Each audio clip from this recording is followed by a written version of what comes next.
Hey everyone, welcome to my channel, Books, Scars, and Purrs. If you're new to my channel, my name's Leslie, where I cover bookish content, book reviews, um, spoiler chats about books, sans the summer. The only other, I guess you could say, material that I've been covering is Interview with the Vampire, which is an adaptation of the books that I read. So, yeah, I can't help myself in any type of content regarding Interview with the Vampire I'm covering. AMC Plus released the panel from San Diego Comic Con finally, but it's not on YouTube. It's on just the AMC and AMC Plus platform. So I was finally able to sit down and watch it, and I just want to discuss some of the moments. I'm so glad that they put this out. I do, right off the top of my head, wish they had released it on YouTube. There's just so many fans that would like to see that. So I don't really know what their plan is. Maybe they want to wait until season 3 is like officially going to be out and then maybe delay this access for the tube later. I don't know. I thought that was kind of like an interesting approach to I don't know, rewarding the fans, but yeah, I just wish there was more access for everyone all around, but here we are. All right, so since it's behind a paywall, I went ahead and just took some photos because I clearly can't react to it the way that I would like to. Um, hmm, there it is. Okay. All right, so here's the panel. Um, the host was absolutely lovely. And at first was just asking like Mark Johnson about like how do they collaborate with the showrunners and Mark Johnson, you see, this is what I love about this show and really understanding why it's such a great adaptation is because they really honor Anne Rice's vision. And I wish I could say that goes for like every property, but that clearly has not been the case. Um, with other materials we've seen, like Exhibit A, Queen of the Damned, you know. So I like that Mark Johnson was just saying how like Anne Rice gave them this gift, right? And that's that from everyone across the board honors Anne Rice's material and also just makes it really clear that this collaborative and something being good is really you're really like beholden to every single person that's on there, right? And so yeah, I just love the love that Mark Johnson has for Anne Rice and every single person that's a part of making this happen. And also Roland Jones was just saying that like in terms of season 1 and season 2, it's really digging into the origins of Louis, right? And all the iterations, all the facets of Louis are there.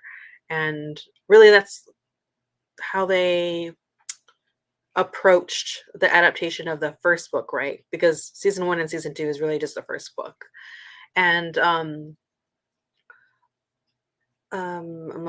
Roland Jones was speaking in terms of like building the world because it's so daunting, right? To have to take this on. It's not just one book, it's like the entire chronicles and really turning to Anne Rice's prose as a building blocks to build the world. And man, as someone that's read the books, and if you haven't, if you love the language and just how you hear the old vampires talk, it really is so many of like bits of dialogue are ripped right from Anne Rice's pages. And season 1, I loved in terms of loving adaptation, I like that let me see what episode is it? It's like the last episode or the second to last episode when they take Lestat out, right? In season 1. Um at the ball. Okay, so at the masquerade ball. Lestat's having a cigarette and he has this whole monologue of his love for New Orleans and he's singing it to Louis. But to me as a viewer, I took that and it translates well from the acting, from the dialogue. that this is actually about Lestat describing all his love, describing Louis, and we get that. But when Anne Rice wrote that, it was really just like narration about love of New Orleans, and the fact that that's just like a testament to the adaptation that Roland Jones took that uh, narrative and was like, I'm gonna grab this, and it's gonna be adapted to translate Lestat's, love to Louis, and it's just like chef's kiss. You can only do that if you love the material that you're adapting. So yeah. um So yeah, oh yeah, yeah. I'm not even changing these slides because I'm going off on a tangent because I like this so much. Yeah, but I just really liked Roland Jones and Mark Johnson's appreciation, humble approach, and just a collaborative spirit. And it's just like that's how you know it's in good hands. Um, so then the moderator asked um, Sam Reed about that moment at the end of season 2, the finale, when Lestat and Louis have their moment together, a very emotional meeting. Um, not about that moment, but what were their reactions? What did they tell each other after they saw it? And Sam Reed happened to say that he wanted during the ADR to add ADR to his voice from when he said like, "Oh, Louis, did you hurt yourself?" And I'm so glad they stuck with his original voice because I guess he thought it sounded weird, but I feel like, yeah, but when you're having an emotional moment, you're not really thinking about what you sound like. Life's messy and you come across however you come across. And I'm so glad that they kept that moment because it carries all the emotional weight of that moment. And I guess he was just saying that they originally thought that that was, oh, maybe we went too far, too emotional, too big. But I felt like I'm so glad they kept the moment the way they did because that was like 2 seasons, and that moment is actually very much earned. And because of passage of time, that I think that like it worked out really well that season 1 and season 2 ended up being 2 seasons, right? Because that was actually out of um, being practical and safety because of the pandemic. But I felt like by the time we get to that moment, it feels earned, and we as a viewers know that it's been years and years and years before these two people um, see each other again. And so yeah, I get because I do understand that he's an actor, so he probably sees himself and is like, "Oh my gosh, this is too much," and I sound weird. But I'm glad that the decision and it all does boil down to like Roland Jones knowing what's best for that moment. And yeah, so I really loved it.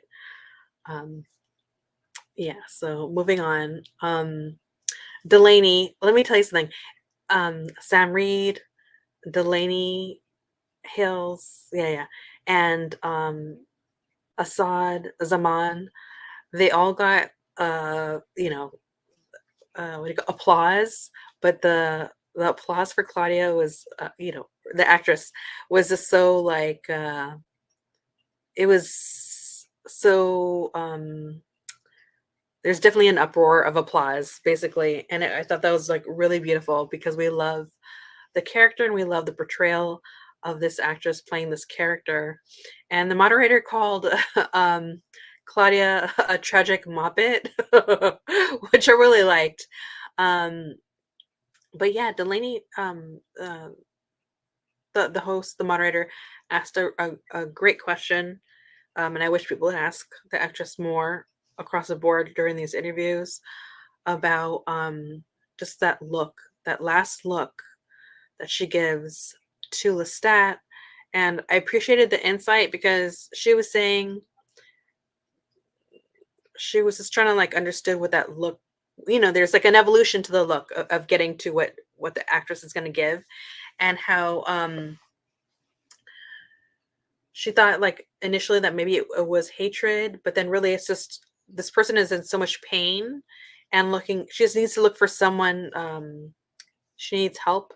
And there's literally no one in that room that she could trust, right? No one. This is her only option really.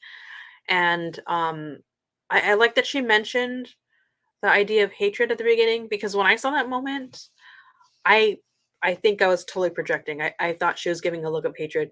I think that's really taps into like my spite, my internal spite. Because if that was me up there, I think I would give the look of spite. Like I'm gonna look at you, and I want you to take every moment this is because you did this to me. At least that's how I took it.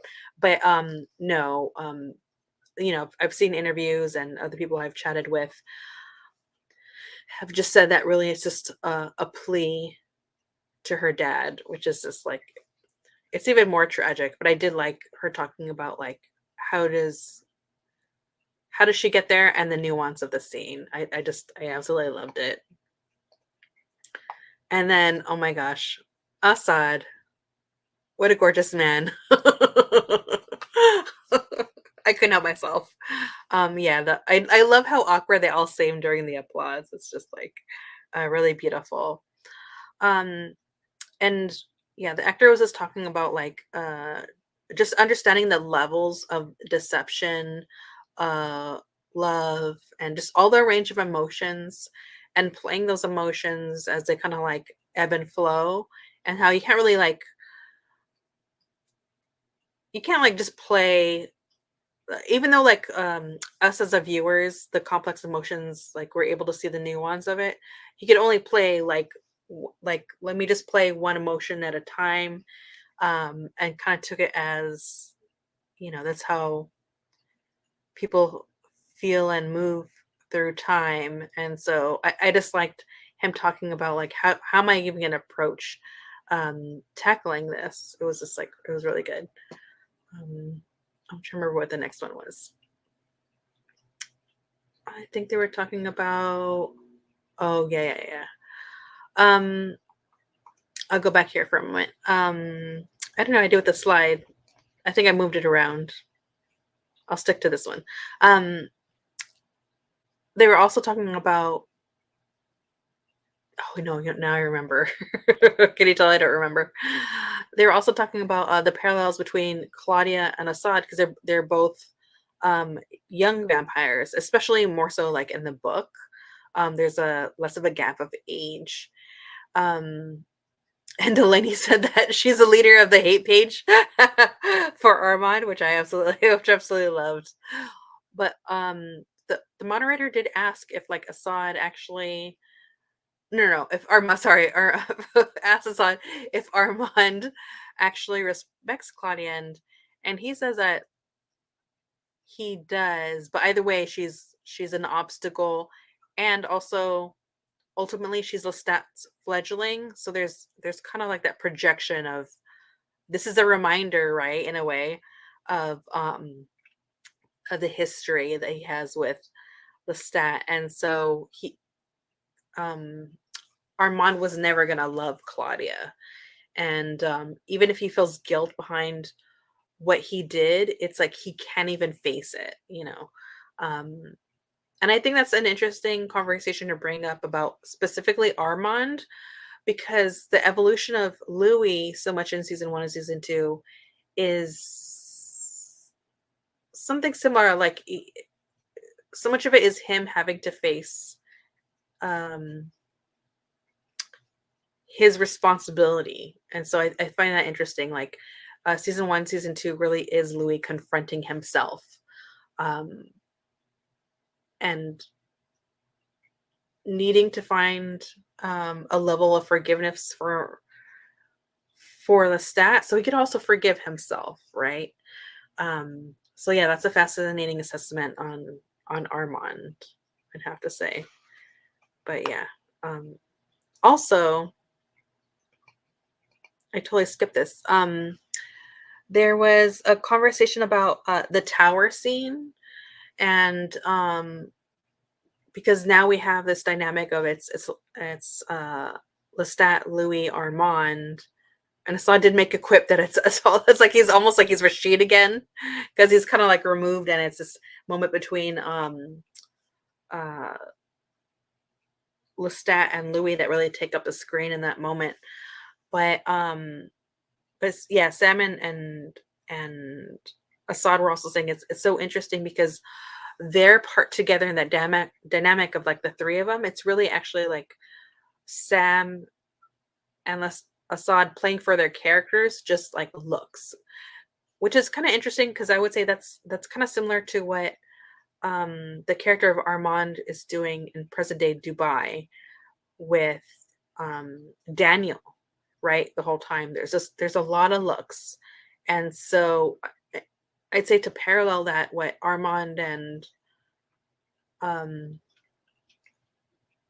Lestat are having to do in that scene, like the actors having to do to play their characters in that scene, is all the looks are the history that they have together, um, and the complexities of that, and also, what Lestat knows and what Armand doesn't know when he brings up Akasha, for instance. But yeah, I thought that was like really, really great. Um, I absolutely love seeing Daniel Hart here. Also, man, that guy's so handsome. um, just like totally not a part of what I'm talking about, but he is, and he's also in Altadena. I heard an interview that he's in Altadena. I'm in California, so I thought that was wild. I was like, in Altadena.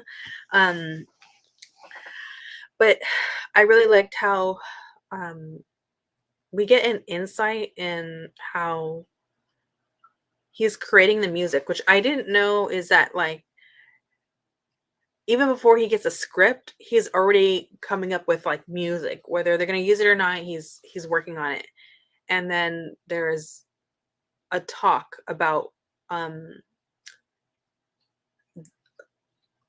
basically what's needed. Then there's the scripts, and so there's this constant like recreation, massaging, creating more music, and then after once they actually Daniel Hart actually sees um what what do you call it, like uh, is able to see the scenes, then there's like, okay, how do we, what adjustments are we making, what other music are we making? I find that endlessly fascinating because I'm thinking, wow, if you don't even have the scripts yet and you're making up music, I mean, I guess he also has the books, right? But it's just like so wild that he has to start so early, is wildly entertaining. And what I have seen in an interview is that and other interviews is that Daniel Hart has brought up how um he has Sam's voice, but then he also has Jacob Anderson's voice and also all of Jacob Anderson's music as under his music persona, Riley Ritchie, right? So he's really interested in like the timbre of people's voices. But to me, I took that as, I heard that and I thought, oh, maybe he needs the timbre of their voices because he's trying to align their voices with the music. But actually, it's because also, what do I know about music? I don't know anything. Um, but that's what I'm thinking. But actually, he's doing that for contrast. So when he is looking at a voice like Assad's, he doesn't want to use string instruments, right? Because it's too close to the timbre of the actor's voice. So he's using other instruments that will create contrast. And I found that so fascinating because I didn't think about that. But oddly enough, even though he said that, another layer to that is, and that would only happen by coincidence because Assad's playing Armand. But I also think it's important for Armand's character to not have string instruments when considering that character because of what happens to Nikki. So that's what I was thinking about. Um, and that really, yeah. So just so much insight. Okay, so then the designer Mara Lepere Schloop, I'm sorry if I'm messing up her name, was there, and I'm so glad. I I hope someone has a more interviews with this person. I know that's not really how it works, But man, oh man, the design was absolutely incredible for this show. And you just feel like what we're viewing is so lived in, and that could only we could only buy into it because of this amazing artist, right? So I like how she did mention that she's from New Orleans. And so, just getting to capture a time, that a part of New Orleans that doesn't exist anymore, that did exist, and she's able to represent it, and that would be Storyville. Um, it's just really incredible that it happens to be someone that's from New Orleans. I just think that's really beautiful. And one of the insights that I really liked is that in season 2 for the vampires, the theater vampires, each of the vampires got a bio. And I think one of the actors mentioned that before, now that I think about it. Um, but yeah, sorry. I was just trying to think of the actor's name. I can't think of him right now. But I like that every single actor, I'm sorry, every single vampire has a bio, because then that's where she could build from that, and that ultimately her favorite room was a green room, which is for season 2, which is underneath the theater. Um, and so those bios really inform each, what do you call it? Each like desk and the entire like layout of that particular floor. And that happened to be her favorite. So yeah, I absolutely I loved all those insights. It's just like wildly entertaining. Oh, oh yeah, this was such a funny moment. Um, Before this moment, the moderator announced, there's going to be a teaser, going to show it, and you could see Sam Reed.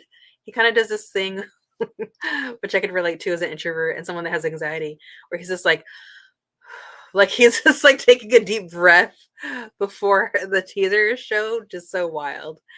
But yeah, so Roland Jones was speaking on how you know this is Anne Rice's interpreted by Daniel Hart's Vampire Lestat, right? Because Daniel Hart is at the helm of the creation of Lestat's music. And so yeah, I mean that's a lot of work. I mean they have to be working on it right now. There's no way. They had to be working on it, like there can't be any break for this, right? This is wild. Um but that it's going to be a full tour across North America for the character. So I'm excited on how they're going to capture that and show that on screen. I mean, whatever they do, we're in good hands, and I'm ready for that ride. I didn't write down every single influence that they said is going to be uh, considered for the show. I know I did that before, but I mean, there were so many that they were just kind of rambling off. It was nice to hear once again David Bowie, Saint Vincent, and what I like that they brought up before, but I'm glad to see it here again, was that they brought up Riley Ritchie, which is Jacob Anderson's persona, and that's something as a fan I look forward to, like those meta moments. I know we've brought it up before, but what I want to see is and this is like so fantastical it will never never happen, but like when Lestat's on stage, I just hope like one of the songs will have some sort of like specific nod to Riley Ritchie. And if Lestat as a character could like not mention, not maybe saying Riley Ritchie's name, but somehow offhand make a comment where us as a viewer and fans of Jacob Anderson's musical career will know that Lestat's really making a reference to Riley Ritchie, that would be really cool. That's like everything to me. And yeah, so when they mentioned Riley Ritchie, Assad gave like a little woo, which is really exciting to hear. But yeah, everyone was excited. And so yeah, it's really cool. But yeah, this moment where um Sam Reed's covering his face was just funny. It's just like uh a very funny, silly, exasperated moment for everything that he's taking on with his character. But yeah, it was an absolute joy. If you have a chance, look it up. It took me a minute to find it. I had to if you go to AMC Plus and you can't find it right away, it's called like On Stage AMC Plus, something like that. And then it will appear. And even when I went into it, it took a couple of times for me to find it. But anyways, I'm an old gal and eventually I found it. So here we are. Here we are. Um, you know what? If you enjoyed this, please let me know. And if you don't have a particular comment to make, but you would like to support my shenanigans, please feel free to leave a vampire emoji um, in the comments. If you saw any of this, if you want to talk in the chat, please do. I could just talk on and on about Interview the Vampire. And once again, I'll bring up the fact that I'm still behind on bringing up my season 2 wrap up. It's in the works. I'm gonna be working on it this weekend, even tonight. 'Cause today's Friday. I'm gonna release the same day. Um, and so yeah, I just have so many ideas, and I'm trying to figure out what I could pull back on. Maybe I'll make the season 2 wrap up shorter than I planned. But anyways, let me stop running my mouth. Thank you for being here. Please subscribe if you haven't. Um, like to boost me in the algorithm. And yeah, I'll see you in the chat. Bye, everyone.